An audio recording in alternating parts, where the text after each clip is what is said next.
Hey everyone, 3D Print 747 here. Getting ready for Halloween. Sprucing up Mickey, getting the joints together and gotta paint it a little bit just to touch it up. And then I've got this gremlin that you can see right there. And he's on the printer, he's on the P1P. And he's on the P1S. I'm not picking this because there's some string.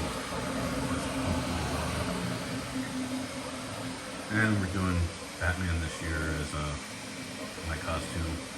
So it should be a fun time. Getting ready to go to Halloween Horror Nights down at Universal in Orlando. So wifey bought me this shirt to wear. Pretty cool. Blue Beetle is now on the wall, along with Spider-Man 2099 above him. So I'll update Gremlin when he finishes. Make sure to like, share, and subscribe. 3D Print 747, I'm out of here.